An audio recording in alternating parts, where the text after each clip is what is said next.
Pessoal, a segunda questão da prova específica de História da Secretaria da Educação da Bahia, de 2017, é sobre o Império Romano.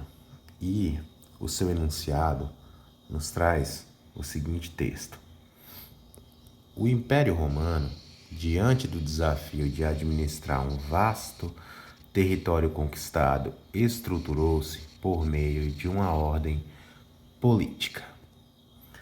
Certo, então tá falando aqui da expansão, né, do Império Romano.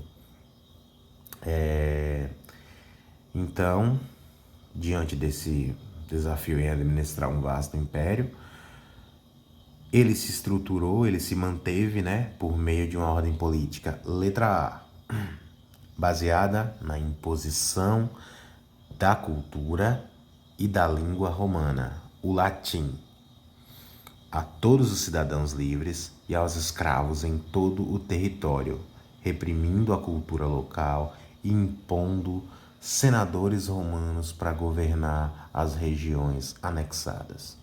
Bem, gente, essa questão aqui é o seguinte: para a fase imperial, essa do maior expansionismo romano, ela não se encaixa, ela não é coerente, porque não há uma imposição, pelo menos não nessa fase da história romana, né, do latim a todos os cidadãos do vasto império, porque uma das formas que Roma vai encontrar justamente para facilitar a sua dominação é permitir a manifestação cultural dos povos dominados, entende? Então, assim, não há essa ditadura, inclusive no plano linguístico, nessa fase do período imperial, entendem?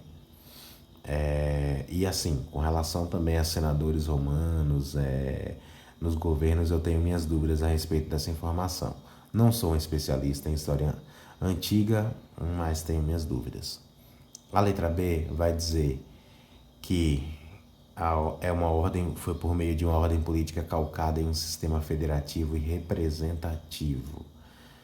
Já começa estranho, né, pessoal? Falando de algo que tem muito mais a ver com o regime republicano do que com o regime imperial. Um regime republicano como o nosso é que é federativo e representativo, né?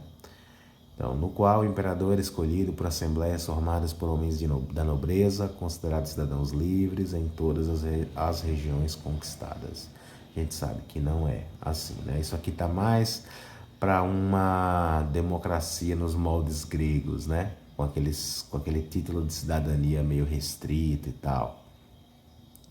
A letra C vai dizer que era uma ordem política fundamentada em um sistema militar de ocupação territorial e imposição do catolicismo romano, com a nomeação de cardeais, bispos e inquisidores pelo imperador entre as autoridades de cada localidade.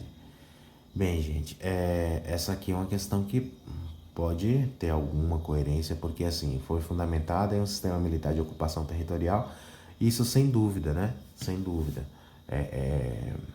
É um expansionismo completamente em bases militares, né? A dominação pelas armas.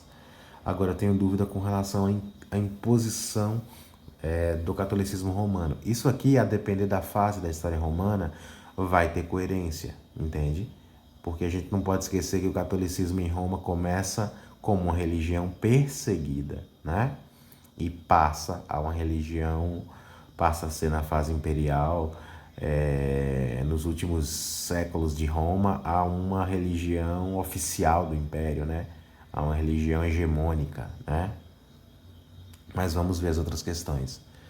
A letra D vai dizer que é uma ordem política inspirada no modelo de dominação vigente na Grécia Antiga, que respeitava a autonomia das cidades-estados e incentivava a formação de confederações e ligas. Não, pessoal, não é isso, tá? Não tem a ver, não é inspirada nesse modelo grego aqui de cidade-estado. Aqui não cabe para a história romana, tá? E a letra E vai dizer que era organizada de maneira hierárquica, centralizada em Roma e que contava com a adesão das elites locais das regiões dominadas para a cobrança de impostos exigida e a manutenção da ordem social. Essa aqui é a questão com mais coerência, né? Mais até do que a letra C, pessoal. Porque de fato, não há dúvida de que era uma organização hierárquica, além de militar, né? Centralizada em Roma, sem sombra de dúvida, e claro, contava com a adesão das elites locais das regiões dominadas. Sim, é através dessas alianças com as elites locais que o Império Romano vai estabelecer a sua hegemonia, né? E vai se tornar o maior império que a antiguidade assistiu, né? Então, sim, esse aqui é o nosso gabarito correto. Letra E.